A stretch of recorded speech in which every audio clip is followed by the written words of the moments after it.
औज़ु बिल्लाहिस समीइल अलीम मिनश शैतानिर लईनिर रजीम। बिस्मिल्लाहिर रहमानिर रहीम। अल्हम्दुलिल्लाहिल मअरूफ़े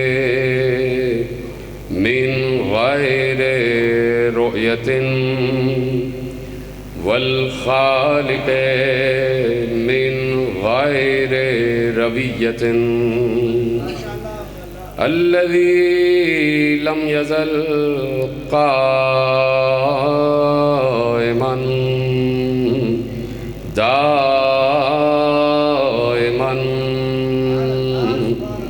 is ला समाउन ज़ातु अबराजिन वला लैलुन दाजिन वला बहरुन साजिन वला अर्ज़ुन ज़ातु मिहादिन वला खल्क़ुन ज़ू इअ्तिमाद वस्सलातु वस्सलाम वत्तहिय्यतु वल इकराम अला नबिय्यिर रहमति व खाज़िनिल मग़फ़िरति व क़ाइदिल खैरि वल बरकति व मुन्क़िज़िल इबादि मिनल हलकति सय्यदना व मौलाना अबिल क़ासिम मुहम्मद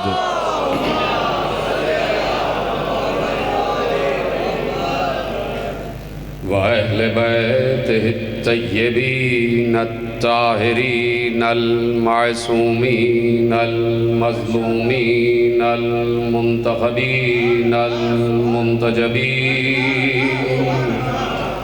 अल्लज़ीना अज़हबल्लाहु अन्हुमुर रिज्सा व तहहरहुम तत्हीरा।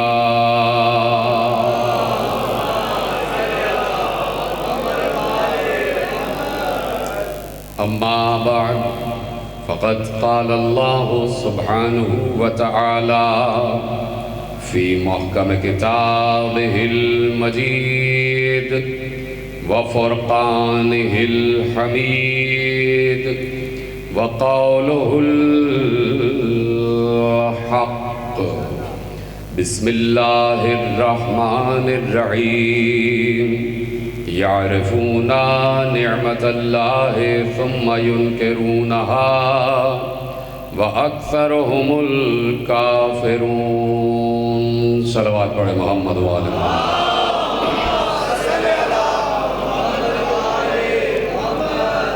परवरदिगार आलम का शुक्र है और उसका एहसान अज़ीम है हम सब पर कि उसने हमें इतना इल्म, इतनी परख, इतनी कसौटी, इतनी मीज़ान, इतनी महक और इतनी समझ और इतना शऊर अता फ़रमाया है कि हमने 1400 बरस की तारीख़ में सिर्फ शजरे वालों ही को रहबर माना है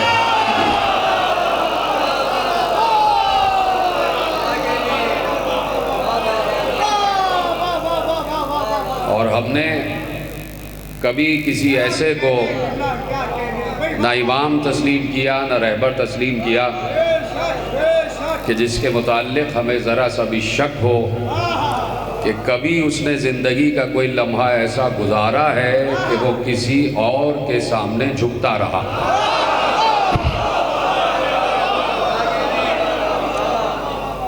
तो मेरे अजीज़ों, ये जो हमारी शऊर है, हमारी समझ है, हमारी फ़िक्र है, हमारा तदब्बुर है, हमारा तफक्कुर है, हमारा ताक़ुल है, हमारा तफ़हुम है, हमारा शऊर है, हमारा इदराक है, हमारी फरासत है, हमारी ज़हानत है, हमारी ज़कावत है, हमारा इल्म है, हमारी तालीम है, हमारी तरबियत है, हमारी सकाफ़त है, हमारा तमद्दुन है।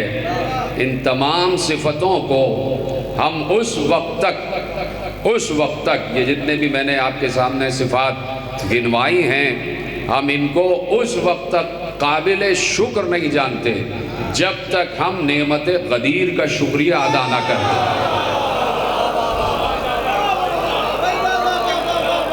अब आप मुझे बताइए, क़िबला मासूमी साहब की तशरीफ़ फरमा हैं और जनाब अज़दार बलोच साहब की तशरीफ़ फरमा हैं। अब आप मुझे बताइए कि हमें ये शऊर, ये कसौटी, ये परख, ये महक, ये हमें ग़दीर से मिली है।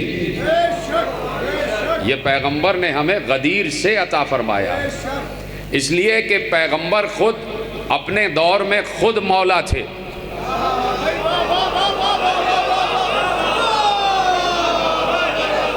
अपने दौर में खुद रसूल मौला थे। और मौला का मतलब ये है कि जो साहिब विलायत हो। हम हर किसी को विलायत नहीं दे सकते और ना हर किसी को साहिब विलायत तस्लीम कर सकते, इसलिए कि साहिब विलायत के लिए मौला होना ज़रूरी है। और जब बद्र के काफिर आ रहे थे बद्र में हमला करने के लिए, उधर से उनके पास लात, मनात और उज़्ज़ा, वो तीन को लेके आए।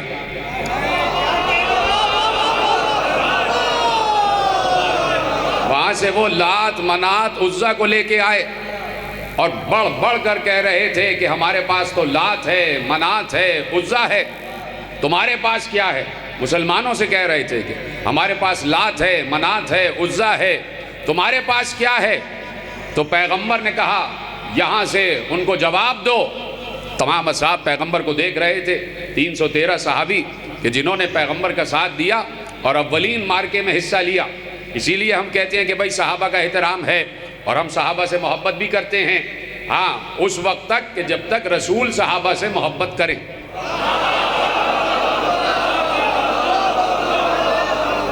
तो सहाबियों ने, असहाब ने रसूल की तरफ देखा कि या रसूल अल्लाह, ये कह रहे हैं कि हमारे पास लात है, मनात है, उज़्ज़ा है, तुम्हारे पास तो है ही नहीं। तो पैगंबर ने कहा बुलंद आवाज से कहो, अल्लाह मौलाना वला मौला लकुम, अल्लाह हमारा मौला है, तुम्हारे पास तो मौला ही नहीं है।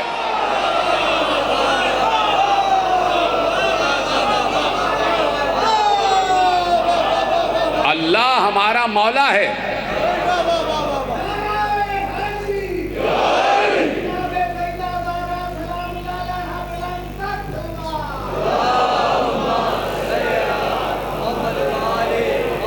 अल्लाह हमारा मौला है, तुम्हारा तो मौला ही नहीं है। यहीं से मौलवियों ने और मैंने ले लिया कि भाई मौलाना, मौलाना साहब आ गए। मौलाना का मतलब होता है हमारा मौला। जैसे हर कोई अल्लामा नहीं हो सकता, वैसे हर कोई मौलाना भी नहीं हो सकता। मौलाना का मतलब है हमारा मौला। तो अब कह दिया अल्लाह मौलाना वला मौला लकुम, इनसे कह दो कि तुम्हारे लिए तो कोई मौला ही नहीं है, अल्लाह हमारा मौला है, इनका कोई मौला नहीं है। नहीं पहुंचा जुमला अब तक। पैगंबर ने कहा ये जो काफिर आ रहे हैं इनसे कहो तुम्हारा कोई मौला नहीं है। यहीं से बात तय हो गई, काफिरों का कोई मौला नहीं होता।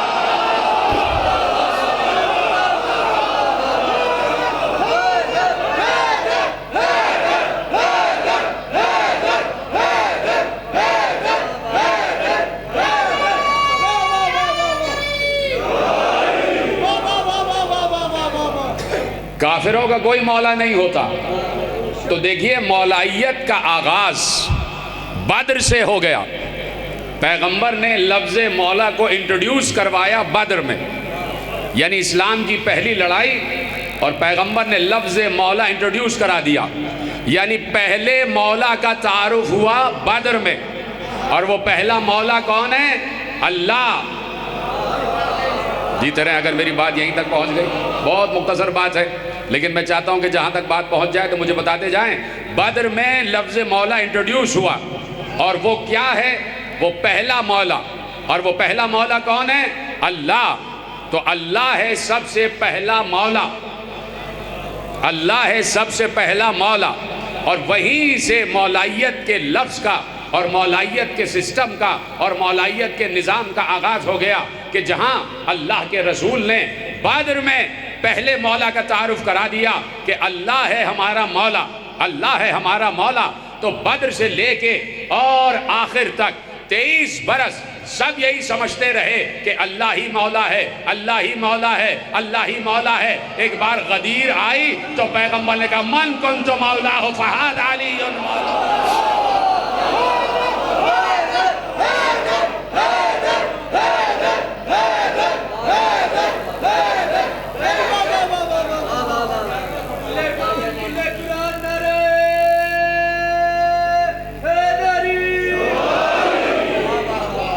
अल्लाह मौलाना, अल्लाह है हमारा मौला। और मन कुन्तु मौला हो फहादा अलीयुन मौला। 3 मौला पैगंबर ने गिनवा दिए और कहे इन्हीं 3 मौलाओं की विलायत का तज़किरा कुरान में भी है। ऐसा नहीं है कि पैगंबर ने कोई ऐसी बात कह दी हो कि जो कुरान तौसीक़ ना करता हो, तस्दीक ना करता हो। कुरान ने कह दिया कि मौला 3 ही हैं, वली 3 ही हैं, वली 3 हैं। इसी लफ्ज़ वली से मौलाना से पूछिएगा कि इसी लफ्ज़ वली से है मौला, इसी मौला से है विलायत। ये सारे एक ही रूट के अल्फाज हैं। इसी से है विला, ये विला नहीं जो बहरिया टाउन के विला होते हैं वो वाले विला नहीं। विला यानी मोहब्बत, चाहत, उल्फत, उनसियत, मारिफत, मवद्दत, मोहब्बत। विला यानी कुर्ब, कुर्ब, कुर्बत। विला के कई माने हैं। हम आपसे विला रखते हैं यानी हम आपसे चाहत रखते हैं। तो ये इसी रूट के अल्फाज हैं, ठीक है। विला है, मौला है, वली है, विलायत है, ये सब एक ही रूट के अल्फाज हैं, ठीक है। बात समझ में आ गई? तो अब हमें यह तय करना है कि ये मौला होता क्या है, मौला कहते किसे हैं। देखिए मैंने अभी आयत आपके हवाले की सूरह मुबारक नहल में अल्लाह ने इरशाद फरमाया, बात मैंने रोकी है कि यारिफून निअमत अल्लाह सुम्मा युनकिरूनहा व अक्सरुहुमुल काफिरून। ये लोग ऐसा नहीं है कि अल्लाह की नेमत को पहचानते नहीं, क्या ऐसी बात नहीं है। अल्लाह कह रहा बिल्कुल ऐसी बात नहीं है कि ये हमारी नेमत को नहीं पहचानते।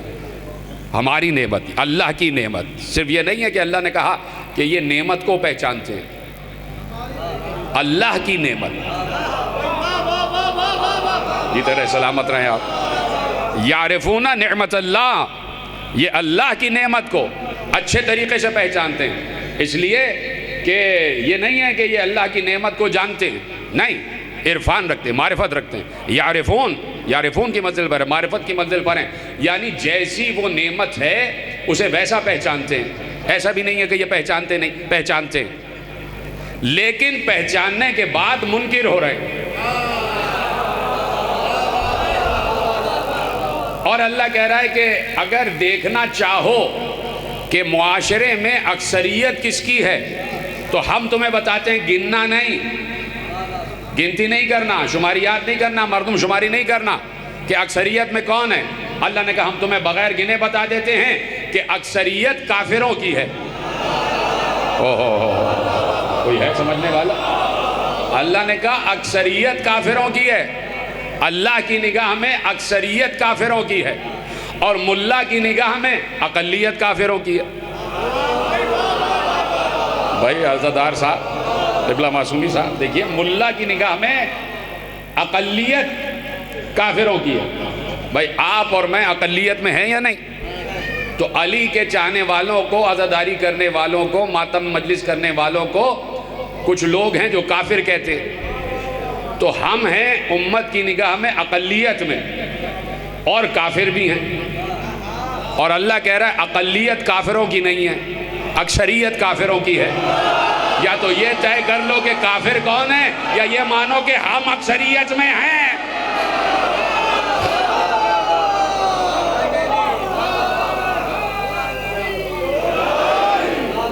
या तो ये बता दिया जाए कि भाई काफिर कौन है, या ये फिर माना जाए कि अक्सरियत हमारी ही है।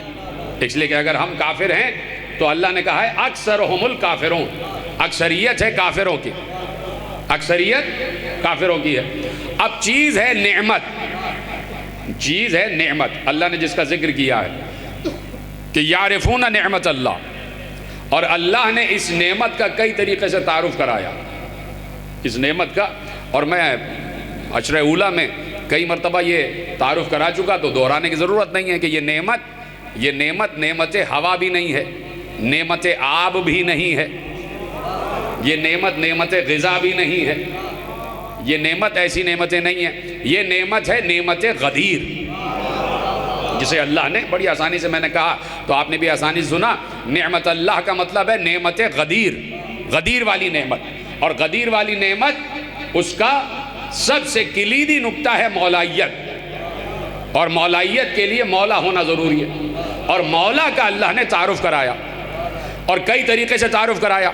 एक तारुफ मैं आपके हवाले करता हूँ कि अल्लाह ने, जहाँ से मैंने गुफ्तगू का आगाज़ किया और पहला जुमला मेरा तकरीर का आपको याद होना चाहिए, कि अल्लाह ने जहाँ पर भी मौलाइयत रखी है उस मौलाइयत के साहिब यानी मौला को साहिब नसब, साहिब शजरा करार दिया।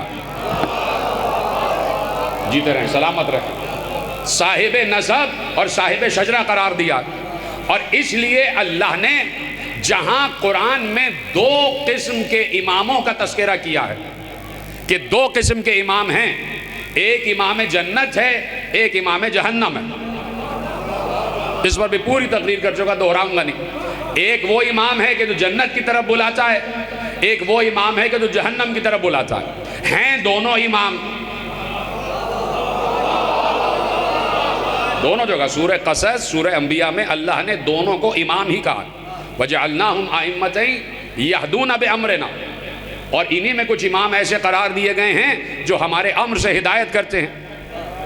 और फिर कहा वजअलनाहुम अइम्मतन यदऊना इलन्नार, दूसरे मौके पर कहा कि इन्हीं में से कुछ इमाम ऐसे हैं कि जो जहन्नम की तरफ बुला रहे होते हैं। तो दोनों को इमाम कहा गया है। कहा कि लफ्ज़ में उलझना नहीं कि जो कह दे मैं इमाम हूं उसके पीछे चल पड़ो। ये देखो ले कहाँ जा रहा है, जन्नत की तरफ या जहन्नम की तरफ। ये देखो जन्नत की तरफ जा रहा है या जहन्नम की तरफ जा रहा है। तो उसकी पहचान अल्लाह ने बता दी कि इमाम जन्नत कौन है, इमाम जहन्नम कौन है। तो कहा इमाम जन्नत और इमाम जहन्नम दोनों का तस्करा अल्लाह ने शजरे के हिसाब से, शजरे के हवाले से कुरान में सूरह इब्राहिम में बड़े वाज़ेह अल्फाज में दर्ज करवा दिया। अल्लाह ने कहा अलम तरा कैफ़ ज़रबल्लाहु मसलन कलिमतन तय्यबतन कशजरतिन तय्यबतिन अस्लुहा साबितुन व फ़रउहा फ़िस समा तुअती उकुलहा कुल्ल हीन बिइज़्नि रब्बिहा। कहा कि हम अपने कलमे तय्यबा की मिसाल, कलमे तय्यबा की मिसाल दे रहे हैं तुम्हें, बताना चाहते हैं कि हमारा कलमे तय्यबा है क्या। कलमे तय्यबा क्या है? कलमे तय्यबा ला इलाहा इल्लल्लाह मुहम्मदुर रसूलुल्लाह, यही तो है कलमे तय्यबा। है कलमे तय्यबा यही है कि भाई ला इलाहा इल्लल्लाह मुहम्मदुर रसूलुल्लाह। बचपन में यही पढ़ाया जाता है। पहला कलमा तय्यब, तय्यब माने पाक, ला इलाहा इल्लल्लाह मुहम्मदुर रसूलुल्लाह। दूसरा कलमा तमजीद, तमजीद माने बुजुर्गी। और फिर ये सारे 6 कलमे, 6 कलमे याद कीजिए, तब आपको कहीं जाके कब्र में जगह मिलेगी। कलमों में उलझा दिया, कलमों में उलझा दिया। तो जबकि यही नहीं पता कि, चलिए जुमला फिर कभी अर्ज़ कर दूंगा, बड़ा मुझे का खेज़ जुमला था लेकिन फिर कभी अर्ज़ कर दूंगा कि कलमे में उलझा दिया। तो कलमा तय्यबा, कलमा तय्यबा है ला इलाहा इल्लल्लाह मुहम्मदुर रसूलुल्लाह। और अल्लाह कह रहे हैं हम अपने कलमे तय्यबा को समझाना चाहते हैं एक मिसाल के ज़रिए। तो सोचिए, जो अल्लाह खुद साहिब ला इलाहा इल्लल्लाह खुद जो है, वो अगर अपने कलमे की मिसाल देगा तो कितनी ऊंची मिसाल देगा।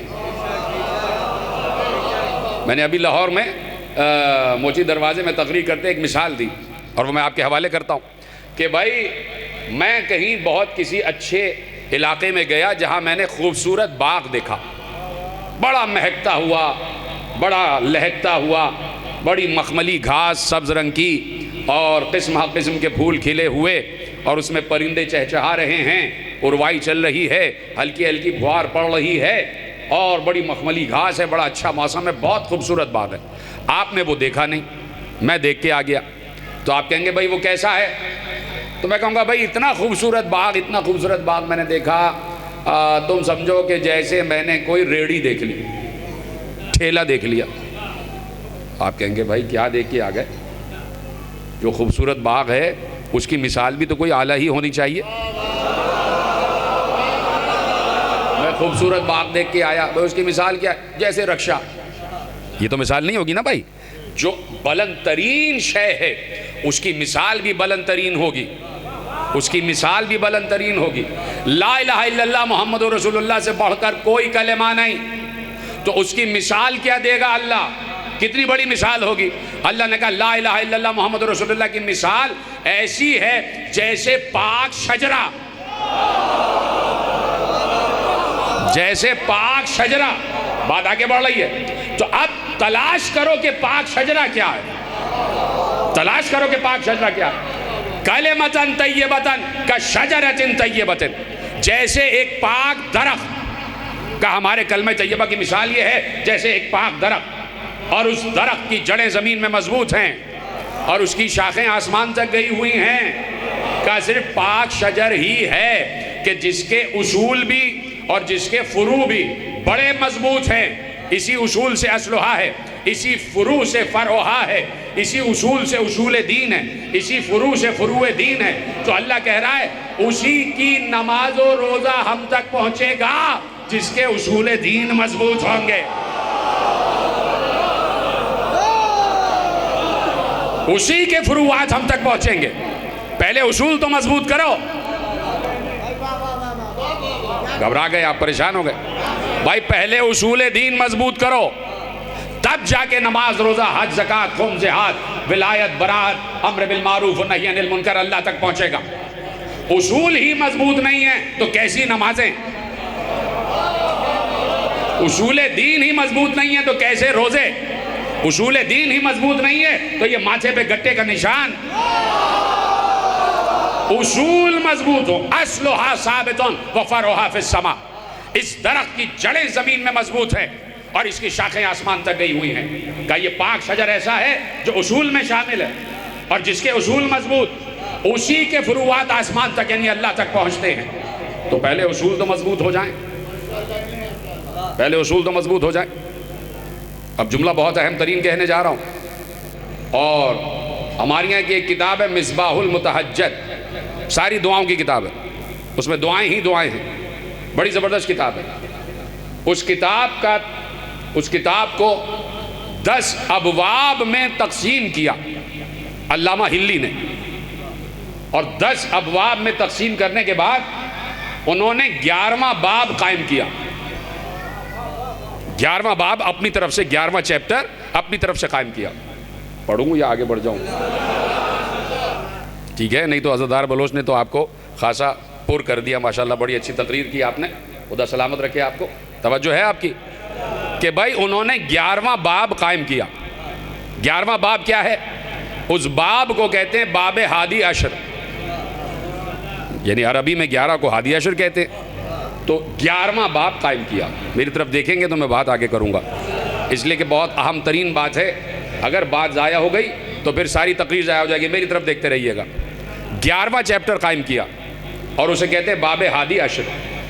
उस बाब हादी अशर को कायम करने का मकसद उन्होंने ये रखा कि इस 11वें बाब में उन्होंने जो मरकज़ बनाया वो मारिफत खुदा को बनाया। उन्होंने कहा जिसका सजदा कर रहे हो, जिससे दुआएं मांग रहे हो, उसे पहचानो तो। जी, जो समझ गए उनको मेरा सलाम। कभी कभी ये गुफ्तगू भी सुन लिया करें नौजवान दोस्त भी, कि जिसे पुकार रहे हो, जिससे दुआ मांग रहे हो, क्या उस अल्लाह को पहचानते भी हो? क्या उस अल्लाह को पहचानते हो? अब वो पूरी गुफ्तगू उन्होंने मारिफत खुदा पे की है बाब हादी अशर में। उसका पहला जुमला क्या है? उसका पहला जुमला ये है, जाके पढ़िएगा और जा नहीं तो मौलाना से दरियाफ्त कीजिएगा, मेरी बात पर साथ फरमाएंगे कि उसका जुमला ये है जहाँ से बात का आगाज़ किया है। उन्होंने कहा उसूल दीन में तकलीद हराम है। मौलाना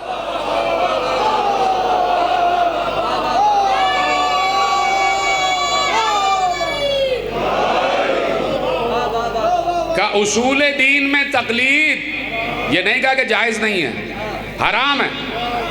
उसूल दीन में तकलीद नहीं है। किसी मौलवी से या मुल्ला से पूछ के ला इलाहा इल्लल्लाह नहीं पढ़ना है।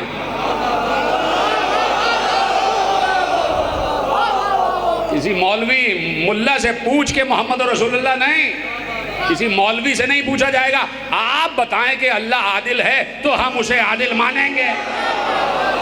नहीं, खुद एक एक शख्स को खुद उसूल दीन की मारिफत हासिल करना। जब देखें आप जाके पढ़िएगा आप किताब, उसका तर्जुमा तो अभी मुझे नहीं पता कि बाजार में है या नहीं, मेरे पास अरबी में है तो मैंने उससे आपके हवाले तर्जुमा कर दिया कि उसूल दीन में तकलीद हराम है। यानी किसी मौलवी से नहीं पूछा जाएगा कि अशहदु अल्ला इलाहा इल्लल्लाह कहा जाए या ना कहा जाए। किसी मौलवी से नहीं पूछा जाएगा कि अल्लाह को आदिल माना जाए या ना माना जाए। किसी मौलवी से नहीं पूछा जाएगा अशहदु अन्ना मुहम्मद रसूलुल्लाह कहा जाए या ना कहा जाए। किसी मौलवी से नहीं पूछा जाएगा अशहदु अन्ना अली वलीउल्लाह कहा जाए या ना कहा जाए। किसी मौलवी से पूछकर नहीं कहा जाएगा कि क़यामत पर यकीन करें ना करें।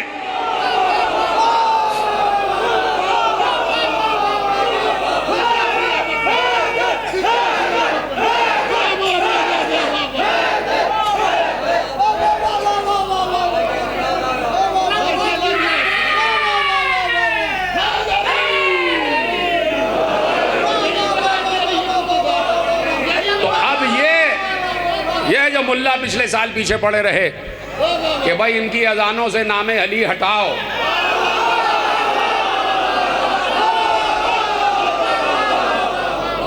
तो हम मुल्ला के कहने पर नहीं, ना मुल्ला के कहने पर लाए। मुल्ला ने नहीं कहा कि अशहदु अन्ना अलियन वलीउल्लाह कहना है, मौला ने कहा कि कहना है।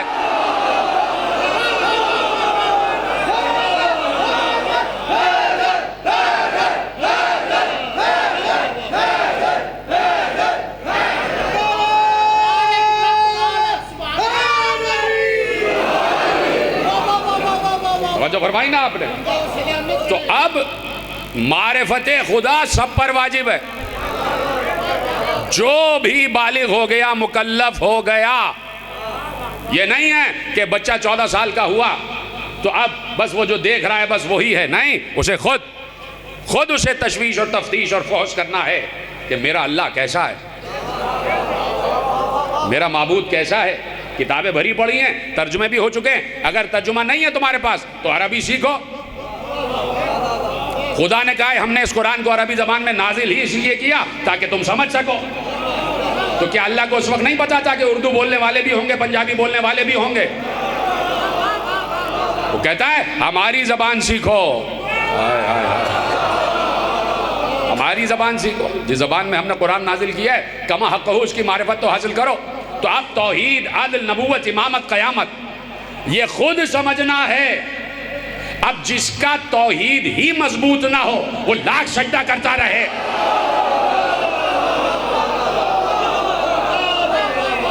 पूछा था कि मौला ये इरशाद फरमाइए कि हमारी दुआएं कबूल नहीं होती।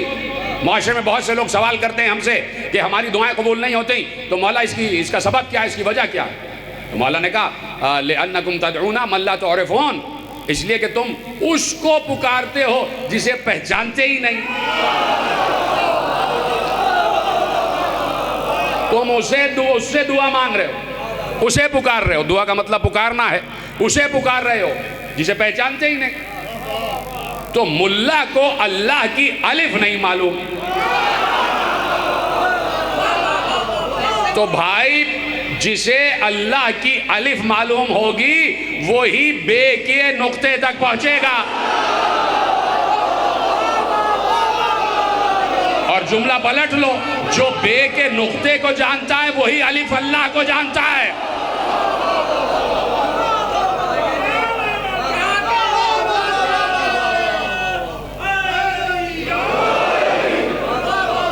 तो अल्लाह को पहचानना जरूरी है ताकि सजदे भी कायम हो जाएं और कयाम की मंजिल पर आ जाए। इसलिए अल्लाह ने कहा कि हम अपने कलमा तैयबा ला इलाहा इल्लल्लाह तुम्हें समझाना चाह रहे हैं। हम तुम्हें समझाना चाह रहे हैं कि ला इलाहा इल्लल्लाह और मोहम्मद रसूलुल्लाह क्या है। ला इलाहा और मोहम्मद रसूलुल्लाह ऐसा है जैसे एक पाक दरख्त और पाक दरख्त क्या है? तूती उकलहा कुल्ला हीन बिइज़्नि रब्बिहा, ये पाक दरख्त वो है जो हर मौसम में फल देता है। अल्लाह कह रहा है ये हर मौसम में फल देता है, चाहे बनु उमैया का मौसम हो, चाहे बनु अब्बास का मौसम हो।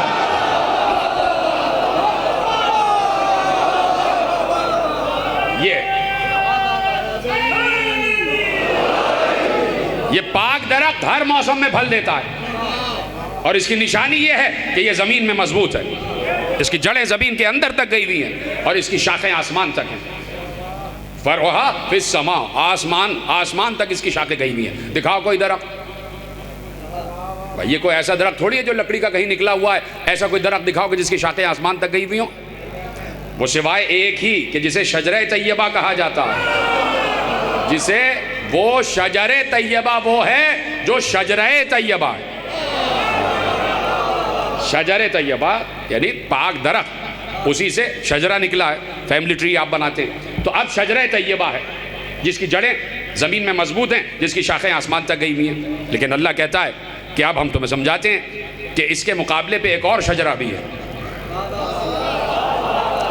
व मसलो कलिमतिन खबीसतिन कशजरतिन खबीसतिन इज्तुस्सत मिन फौक़िल अर्ज़ मा लहा मिन क़रार का एक और शजरा भी है जिसे शजरे खबीसा कहा जाता है, और इस शजरे खबीसा की जड़ें ज़मीन के ऊपर हैं। तो जब जड़ें ज़मीन के ऊपर हैं तो इसे करार नहीं है, कभी इधर है कभी इधर है, नहीं समझे? करार नहीं है, कभी इधर है कभी इधर है, नहीं समझे? कभी इधर है कभी उधर है, कभी पहाड़ों पर है।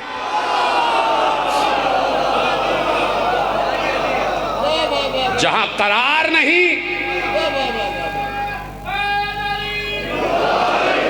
जहां करार नहीं वहां फरार, जहां नहीं होता करार वहां होता है फरार। तो समझ लें। तो अब अल्लाह ने निशानियां बता दी कि शजरे तैयबा वाला जमा रहता है मैदान में, शजरे तैयबा वाला मैदान में जमा रहता है, और शजरे खबीसा वाला, शजरे तैयबा वाला चाहे इल्म का मैदान हो वहां से भी फरार नहीं करता, और चाहे जंग का मैदान हो वहां भी शीशा पिलाई हुई दीवार की तरह जमा रहता है। और शजरा दूसरा, वो आप नाम ले दीजिएगा, शजरे तैयबा वाला कहता है सलूनी, और दूसरे शजरे वाला कहता है एक मर्तबा नहीं 70 मर्तबा कहता है अगर ये ना होते तो हम गए।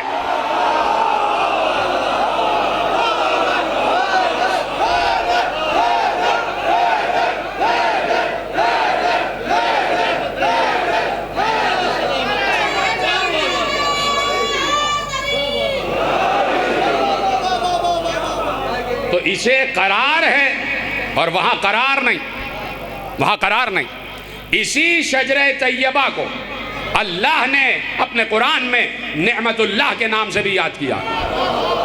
कहा जो हमारी नेमत है वो वही है कि जैसे कलमा तैयबा की मिसाल, अभी आप देखिए, अभी शेर पढ़ दूंगा तो कहीं कुफ्र का फतवा ना लग जाए, लेकिन कुफ्र का फतवा मुझ पे नहीं लगेगा, कुफ्र का फतवा लगेगा पूरे पाकिस्तान पर। अब जो मैं शेर पढ़ने जा रहा हूँ, अगर इस शेर पर कुफ्र का फतवा लगता है तो पूरे पाकिस्तान पर लगेगा, पूरी पाकिस्तान की जोग्राफिया पर, ज़मीन पर कुफ्र का फतवा लगेगा। इसलिए कि शेर उसका है जिसने ख्वाब देखा था पाकिस्तान का।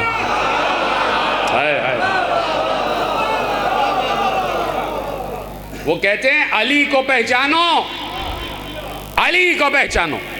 कि अली कौन है, और आपसे बढ़कर कौन जानेगा। वो कहते हैं दरमियान उम्मत उनकी वहां जनाब, दरमियान उम्मत उनकी वहां जनाब। कहा कि उम्मत के दरमियान अली का मर्तबा वो है, हम चू हरफे कुल हो अल्लाह दर किताब।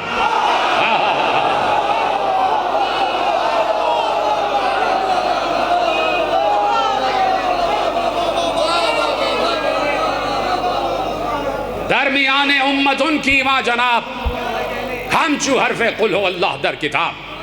अली की हैसियत इस उम्मत में वो है जो कुरान में सूरह कुल हो अल्लाह अहद की है। कुरान कह रहा है कि कायनात में कोई अल्लाह जैसा नहीं। हाय हाय हाय हाय। और अल्लाह कह रहा है उम्मत में कोई अली जैसा नहीं।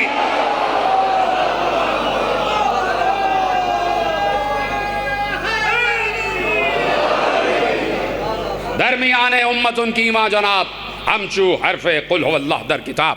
तो कितने बड़े शायर ने, जो बड़े शायर होते हैं तो उनकी सोच भी बड़ी होती है। तो उन्होंने उसी मंजिल फ़िक्र पर, उसी मकाम अज़मत पर जाकर कहा। तो हर कोई अली को पहचान नहीं सकता, और पहचान ले तो ऐलान करने की हिम्मत नहीं है। हाय हाय हाय। ऐलान करने की हिम्मत नहीं है। तो अल्लाह ने कहा कि हमने अपनी नेमत, इसको हमने नेमतुल्लाह कहा है, ये हमारी नेमत है। और इसी नेमत को हमने ये कह के कि इस नेमत के मानने वाले चाहे कितनी ही तादाद में क्यों ना हो, हमारी निगाह में वही हक पर है, हमारी निगाह में वही कबूल करने वाले हैं। और जो इस नेमत का इनकार कर दे वही काफिर है। खत्म हो गई बात। हम यही 1400 बरस से कह रहे हैं कि हमें किसी से पूछने की ज़रूरत नहीं है कि कुफ्र की तारीफ़ क्या है, कुफ्र की तारीफ़ क्या है, कुफ्र की तारीफ़ क्या है। हाय हाय हाय।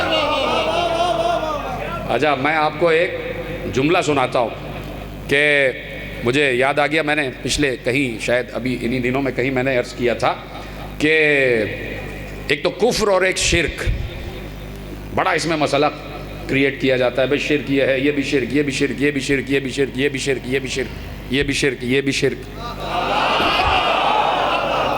ये सब शिर्क, शिर्क शिर्क शिर्क शिर्क शिर्क सुन के कान पक गए। ये भी शिर्क, ये भी बिदत, ये शिर्क, ये बिदत, ये कुफ्र, ये बिदत, ये शिर्क, ये बिदत, ये ईजाद, ये फलाना, सुन के कान पक गए। तो अब बात क्या है, जो शजर तैयबा वाला है वही इमाम जन्नत है, और जो इमाम जन्नत है वही नेमत गदीर वाला है, जो नेमत गदीर वाला है वही मौला है, वो मौला है वही औला है।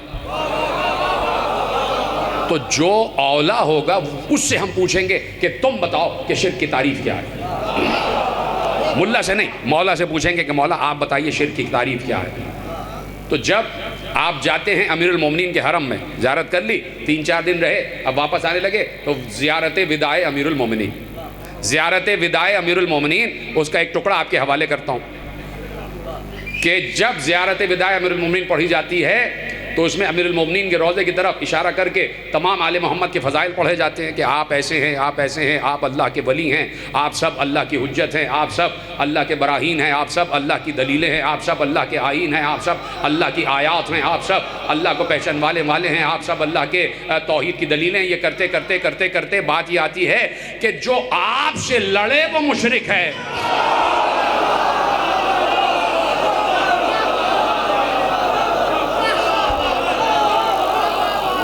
जाके पढ़ लीजिएगा ज़ियारत विदाए अमीरुल मोमिनीन। जो आपसे लड़े, हारब की मन हारब हम, जो इनसे लड़े मुशरिकून, वही मुशरिक है। तो मुशरिक कौन है? जो मौला के मुकाबले पे आ जाए। तो भाई बद्र वाले अल्लाह मौला के मुकाबले पे आए ना, मुझे अपने आप को भी तो बचाना है। बद्र वाले अल्लाह मौला के मुकाबले पे आए, तो बद्र वाले जो आए मक्के वाले, वो मुशरिक भी वो काफिर भी। इसलिए कि जब उन्होंने कहा कि हमारे पास लात है, जब पैगंबर ने कहा हमारे पास अल्लाह का हाथ है,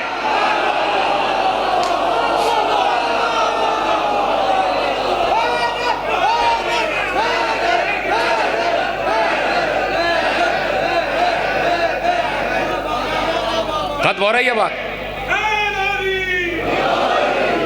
कहा हमारे पास लात है, तो पैगंबर ने बता दिया कि हमारे पास अल्लाह का हाथ है, अल्लाह का हाथ है।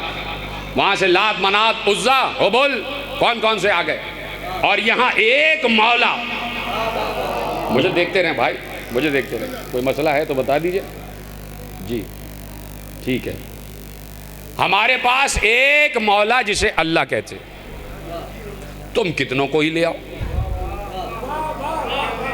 तुम्हारे पास लात, मनात, उज्जा, तुम्हारे पास 3 है, चौथा हमारे पास है।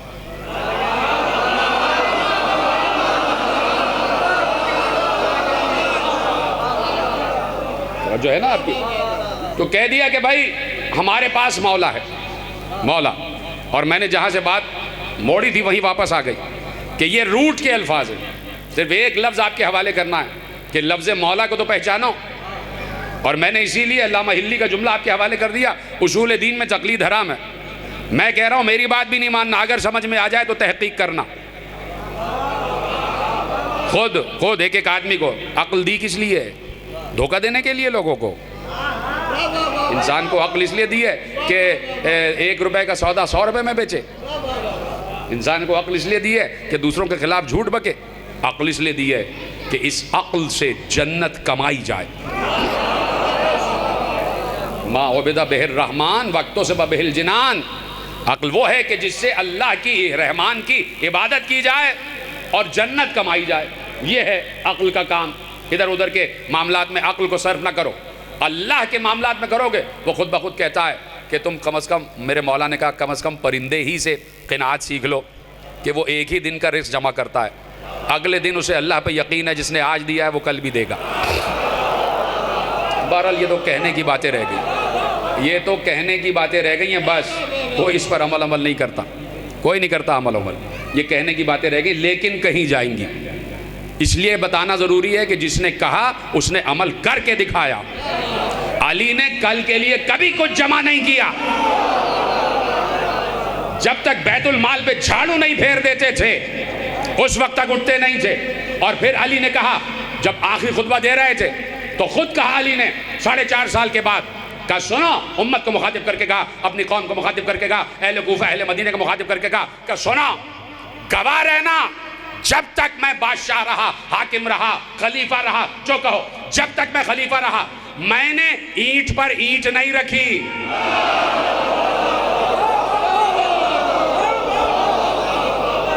मैंने कोई जायदाद नहीं बनाई, मैंने कोई सल्तनत कायम नहीं की, मैंने जागीरें कायम नहीं की। तो अली इसलिए बताते हैं कि अली ने जो कहा वो किया। आज तो मसला ही और है, जाहिर सी बात है कि आपने बैंक में सेव किया हुआ है, ये है वो है, पता नहीं अनसर्टेनिटी है। अगर गदीर को मान लेते तो परिंदों ही की तरह जिंदगी गुजार रहे होते, फिर कल की फिक्र ही ना होती कि मौला है तो फिर क्या परवाह है। भाई जुमला आपने ज़ाया कर दिया। यकीन माने अगर गदीर वाले फैसले को मान लेते तो फिर किसी लिमिटेड कंपनी की ज़रूरत नहीं थी, किसी बैंक की ज़रूरत नहीं थी, किसी अकाउंट की ज़रूरत नहीं थी, कुछ ज़रूरत। चूँकि अल्लाह का नुमाइंदा बैठा हुआ है, अल्लाह का रिप्रेजेंटेटिव बैठा हुआ है, अल्लाह का ज़मीन पर सबऑर्डिनेट बैठा हुआ है, वो हमें देने वाला है। तो चूँकि नेमत गदीर का इनकार कर दिया तो ये मुसीबतें आ गई, जिन मुसीबतों में आज पूरी उम्मत गिरफ्तार है। चूँकि उम्मत ने इनकार किया, फंस हम भी गए। गेहूं के साथ घुन तो पिसता है, तो बहरहाल हो गया। लेकिन हमारी एक जिम्मेदारी है जो हम पूरा कर रहे हैं, और वो 1400 बरस से कर रहे हैं और करते चले जाएंगे। तो अब मौला है मौला, अल्लाह मौलाना वला मौला लकुम, वला मौला लकुम। हाथ कंगन को आरसी क्या, पढ़े लिखे को फारसी क्या। ठीक है, अभी मजलिस के बाद जाके तहकीक कीजिएगा जो मैं कहने जा रहा हूँ। एक तो ये जो मैंने अल्लामा हिल्ली का बाबे हादी अशर बताया, ये जाके मौलाना से रेफरेंस लीजिएगा। और दूसरे ये जो मैं अब कहने जा रहा हूँ, ये बाजार में किताब मौजूद है, अब जो मैं रेफरेंस दूंगा। तो देखिए, पहले तो लफ्ज़ मौला, विला, विलायत, वली, कहाँ से बात का आगाज़ हुआ? अल्लाह मौलाना, पैगंबर का जुमला है, अल्लाह हमारा मौला है और तुम्हारे लिए कोई मौला नहीं। मौला लफ्ज़ इंट्रोड्यूस हो गया बद्र में, यहीं से बात मोड़ी थी ना मैंने। लफ्ज़ मौला इंट्रोड्यूस हुआ बद्र में कि अल्लाह है मौला, और आके वो अपने बाम तकमील पर आया कि जब पैगंबर ने कहा कि मैं भी मौला हूं और अली भी मौला।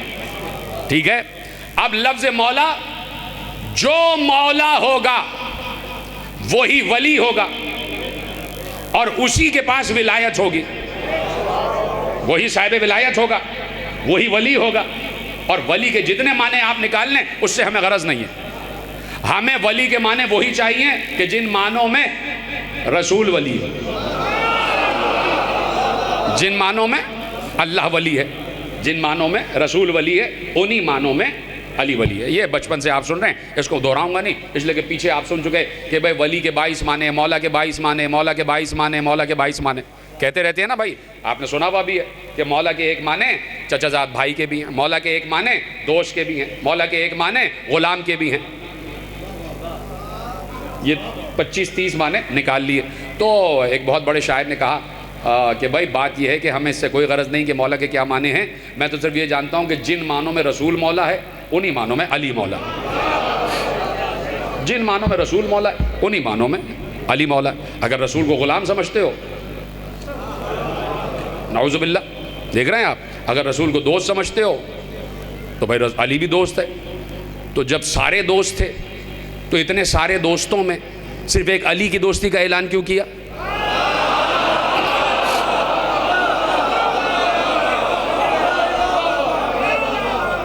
इसी से समझ लीजिए कि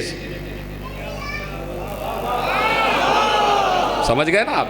तो भाई बात हमें उससे कोई गरज नहीं है कि लफ्ज़ मौला के क्या माने। हमें ये पता है कि ये मुश्तक है वली से, विला से, और ये इसी से निकला है विलायत।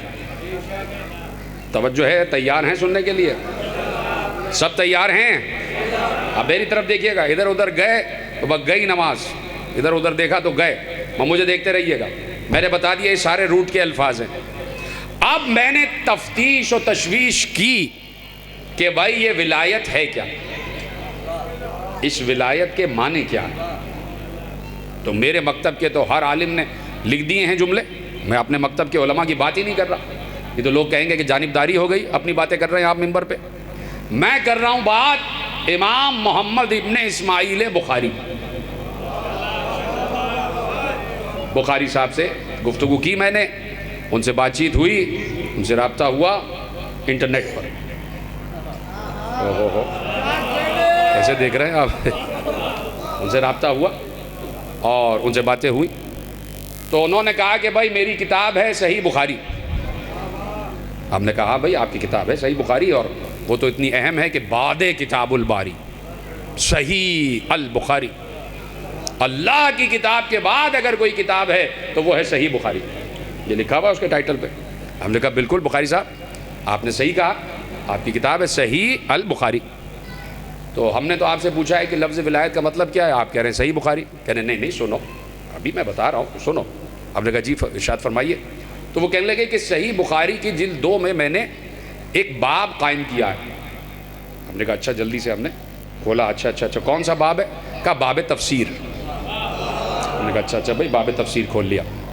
जी फरमाइए। कहा बाब तफसीर में ज़रा पढ़ो, हमने लफ्ज़ विलायत के माने लिखे। मैंने पढ़ लिया, मैंने किताब बंद कर दी। मैंने कहा भाई सुभान अल्लाह, क्या कहने इमाम बुखारी आपके, क्या कहने बुखारी साहब आपके। किताब बंद कर दी, उनको सलाम किया और यहाँ आके बैठ गया। अब आपको बता रहा हूँ।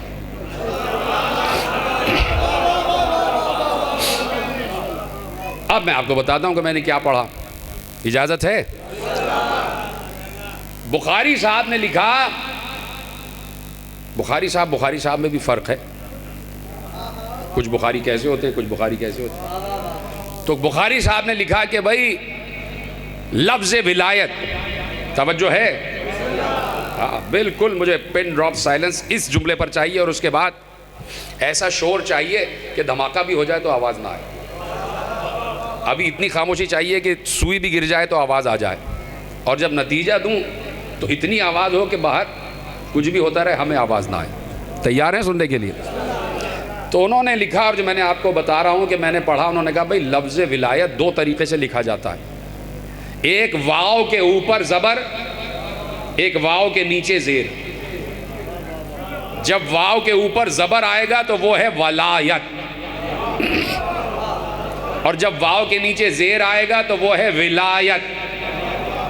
का 2 हैं, विलायत भी है और वलायत भी है, विलायत भी है और वलायत भी है। और ये दोनों मुख्तस हैं वली के लिए और मौला के लिए। विलायत भी मौला के लिए और वलायत भी मौला के लिए। सब सलामत रहें आप, जैसे आप सुन रहे हैं भाई। विलायत भी मौला के लिए और वलायत भी। वाव पर ज़बर आ जाए तो क्या पढ़ा जाएगा? वलायत। वाव पर ज़ेर आ जाए तो क्या पढ़ा जाएगा? विलायत। तो विलायत भी मौला के लिए और वलायत भी मौला के लिए। अब मैंने जब पढ़ा बुखारी साहब के कहने से, तो उन्होंने कहा वलायत के माने हैं हुकूमत, इख्तियार, तसल्लुत, अम्र हुकूमत। सलामत रहें। बात बस मुझे देखते रहें, इधर आप इधर उधर हो जाते हैं तो बात इधर उधर हो जाएगी, मुझे देखते रहें। वलायत, जब लफ्ज़ वाव पे ज़बर आ जाए तो उसके माने हैं हुकूमत, इख्तियार, तसल्लुत, गलबा, अम्र हुकूमत। यानी कहीं पर भी अगर हुकूमत है तो वो है वली के लिए, वो है मौला के लिए। बात वाज़ेह हो गई? अभी तो कुछ कहा ही नहीं, अब कहने जा रहा हूँ। अगर वाव पे ज़बर आ जाए वो हुकूमत के लिए है, तसल्लुत के लिए है, इख्तियार के लिए है, गलबे के लिए, अम्र हुकूमत के लिए। वाव पे ज़बर आ जाए विलायत बना तो तसल्लुत, इख्तियार, अम्र हुकूमत, हाकिमियत, गलबा, ये भी वली के लिए है और मौला के लिए है। अब मैंने जब पढ़ा कि विलायत वाव के नीचे ज़ेर आ जाए तो मैंने कहा बुखारी साहब आपने ये क्या लिख दिया? इसलिए कि उन्होंने लिखा कि वलायत के माने हैं हुकूमत और विलायत के माने हैं रुबूबियत।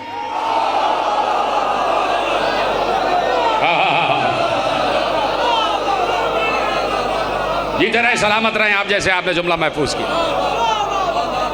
वलायत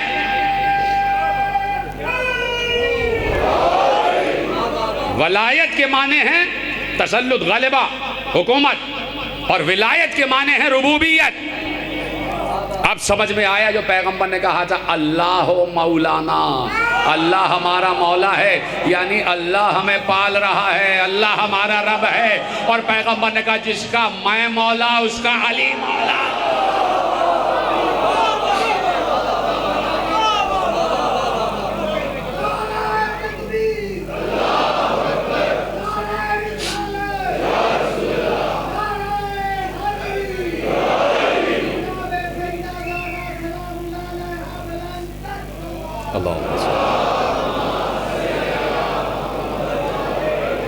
इसी विलायत और वलायत, इसको कहते हैं साहिब इख्तियार। साहिब इख्तियार होना यानी ये विलायत जो है ये इख्तियार अता करती है, इक़्तिदार अता करती है, गलबा अता करती है, हुकूमत अता करती है, तसर्रुफ़ अता करती है, तसल्लुत अता करती है। चाहे वो तसल्लुत जिस्मों पे हो चाहे रूहों पे हो। वली का इख्तियार जिस्म पर भी है और रूह पर भी है। वली जो अल्लाह की तरफ से वली होता है, तो अपने दौर में अली वली, अपने दौर में पैगंबर वली, उसके बाद अली वली, फिर हसन वली, फिर हुसैन वली। तो हुसैन जो करबला में थे वो पूरी एक विलायत व वलायत थी कि जो हुसैन की सूरत में इस्तादा नज़र आ रही थी कि ये जो है हुसैन इब्न अली ये अल्लाह का वली है, इसके पास वलायत भी है, इसके पास विलायत भी है। समझे? रुबूबियत अगर इमाम तक आ जाए तो उस रुबूबियत का मतलब ये होता है कि आसमान से अगर पानी बरस रहा है तो इमाम की वजह से, अगर ज़मीन से गल्ला उग रहा है तो इमाम की वजह से कि इमाम है। इन मानों में रुबूबियत आती है विलायत में, नहीं तो रब हकीकी वही है जिसे अल्लाह कहा जाता है। तो हुसैन अपने मकाम पर थे, तो मदीना छोड़ा है तो किसी आम इंसान ने मदीना नहीं छोड़ा है, अल्लाह के नुमाइंदे ने मदीना छोड़ा। जैसे अल्लाह वली वैसे ही अपने दौर का हुसैन भी वली, उस वली ने मदीना छोड़ा है। और ऐसा मदीना कि जिस मदीने से हुसैन को बहुत मोहब्बत थी। हाय कहते जाए, हाय कहते जाए। मसाइब पे रोया करें, ये नहीं देखा करें कि मसाइब कौन पढ़ रहा है कि उस पर रोएंगे, मसाइब पे रोया करें। सुन लें कि हुसैन ने मदीना छोड़ दिया, बस इस पर हाय कहना वाजिब हो जाता है। इसलिए कि हुसैन को मदीने से इसलिए मोहब्बत थी कि मदीने में हुसैन के नाना भी थे और हुसैन की माँ भी थी।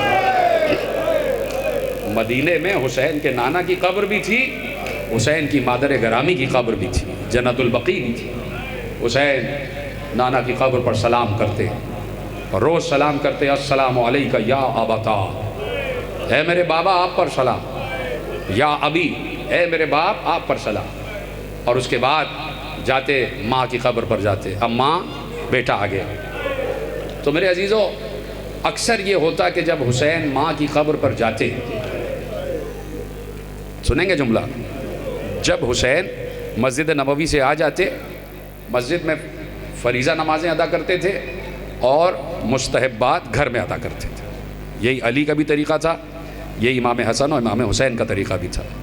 इसलिए कि मस्जिद में जो चराग रोशन होते थे वो हुकूमत के पैसों से रोशन होते थे। तो कहा सिर्फ नमाज फ़राइज़, फरीज़ा वाली नमाज वाजिब मस्जिद में अदा करते थे और चराग बुझा दिए जाते थे, और नमाज़ें जितने भी मुस्तहब्बात थे वो घर में आके अदा करते थे, ताकि घर में भी नमाज का एक तसव्वुर कायम हो जाए, मुसल्ला इबादत घर में भी बिछ जाए। तो हुसैन फरीज़ा नमाज अदा करके घर में आते, और जब मुस्तहब्बात अदा कर लेते तो हुसैन का रोज़ का मामूल था कि जाते थे जन्नतुल बकी। कभी कभी ज़ैनब कहती भैया मैं भी चलूँगी, भैया मैं भी चलूँगी माँ की कब्र पर, अम्मा की कब्र पर। तो दोनों बहनें तैयार हो जाती, इसलिए कि बहनों को इत्मीनान था कि अब्बास है, हमारे पर्दे का मुहाफ़िज़ है, हमारे भाई मौजूद हैं, हुसैन मौजूद हैं, हमारे अब्बास जैसा भाई पर्दे का मुहाफ़िज़ मौजूद है। अब्बास बाहर जाते थे, दुकानों में जितने चराग होते थे बुझा देते थे, और खड़े होके मकानों की छत पर देखते थे, ख़बरदार कोई छत पर नज़र ना आए, कोई कोठों पर नज़र ना आए, इसलिए कि अली की बेटी बाहर आ रही है। अजरकुम अल्लाह, इसलिए कि अली की बेटी बाहर आ रही है। अब्बास अल-हिजाब अल-हिजाब के नारे, और फिर उसके बाद बीबी आ जाती थी, माँ की कब्र पर सलाम करती, रोज़ एक चराग माँ के कब्र के सरहाने जला देती और बैठती थी, तिलावत कुरान करती, अम्मा से बातें करती, और फिर वो वसीयत याद करती थी, वसीयत याद करती थी। वो वसीयत दोबारा कब याद आई कि जब हुसैन ने कहा ज़ैनब कल मदीना छोड़ना है, अब ये मदीना रहने के काबिल नहीं रहा, बहन नाना की कब्र से रुखसत होना है, माँ की कब्र से रुखसत होना है। सामान सफ़र तैयार हो रहा था, 27 का दिन गुज़रा, रात आई, 28 की सुबह को सफ़र करना था, दोपहर में सफ़र करना था, शब आ गई। तो बीबी ने एक बार भाई के हाथों को चूम कर कहा भैया आज मैं चाहती हूँ कि पहले नाना को सलाम कर लूँ। कहा चलिए बहन, पर्दे का इंतज़ाम हुआ, नाना की कब्र पर ज़ैनब ने सलाम किया, नाना आप पर आपकी नवासी का सलाम। सुन लिया जुमला आपने? कहते हैं भैया अभी मैं घर नहीं जाऊंगी। ज़ैनब कहाँ जाएंगी? कहा वो सामने जन्नतुल बकी में माँ की कब्र, अम्मा की कब्र को आखिरी सलाम कर लो। ये छोटा सा काफिला बहन भाइयों का अब्बास के हिसार में चला, और जैसे ही ज़ैनब की निगाह माँ की कब्र पर पड़ी, आज ज़ैनब बैठी नहीं बल्कि गिर गई, माँ की कब्र पर गिर गई। गिरने के बाद माँ की कब्र पर हाथ रख कर कहा अम्मा मुझे माफ़ कर देना, अब शायद कल से ज़ैनब चराग जलाने ना आ सके, इसलिए कि अम्मा तुमने 3 जमादी उस्सानी को जाते जाते वसीयत की थी कि ज़ैनब मुझसे वादा करो जहाँ जहाँ हुसैन जाएगा तुम साथ जाओगी। अम्मा कल मेरा माजाया तुम्हारा बेटा मदीना छोड़ रहा है और मुझे तुम्हारी वसीयत के मुताबिक हुसैन के साथ जाना है। अम्मा लेकिन मैं वादा करती हूँ कि अगर वापस आना नसीब हुआ तो मैं तुम्हारी कब्र पर चराग जलाऊं। जिन्हें रोना नहीं आ रहा वो गर्दन से झुका लें, जिन्हें रोना नहीं आता वो सर झुकाएं, जो रोना जानते हैं मुझे देखें। बस 2 ही जुमले रह गए। अम्मा फिर मौका हुआ तो वापस आऊंगी। माँ की कब्र को सलाम किया। एक बार ये बहन भाई कब्र सैयदा से उठे, उठ के पलटे तो बीबी फिजा का बयान है कि मेरा कलेजा फट गया, इसलिए कि कब्र ज़हरा लरज़ रही थी और लरजती हुई कब्र ज़हरा से आवाज आ रही थी, ए मेरे लाल, ए मेरी बेटी, जहां जहां जाओगे ये उजड़ी हुई माँ पहले से आ जाएगी। अजरकुम अल्लाह, जहां जाओगे ये उजड़ी हुई माँ तुम्हारे साथ साथ जाएगी। तो जब हुसैन ने मदीना छोड़ा है तो ज़हरा ने कब्र छोड़ दी, रसूल ने अपना मरकज़ छोड़ दिया। हुसैन चल दिए हुसैन। सामाने सफ़र बाहर होना शुरू हो गया, मशकीज़े बाहर हुए, कनातें, शामियाने, सामाने सफ़र, कपड़े, लिबास सब ऊँटों पर बाहर हुआ और जाना शुरू हुआ। सारा काफिला तैयार हो गया, हमारियाँ भी तैयार हो गई, सुगरा से रुखसत हो गए। शारा मैं नहीं पढ़ रहा, सब सुन चुके हो। सुगरा से रुखसत हो गए, काफिला बाहर जाने के लिए तैयार हुआ। सुगरा की निगाह अपनी हवेली पर पड़ी।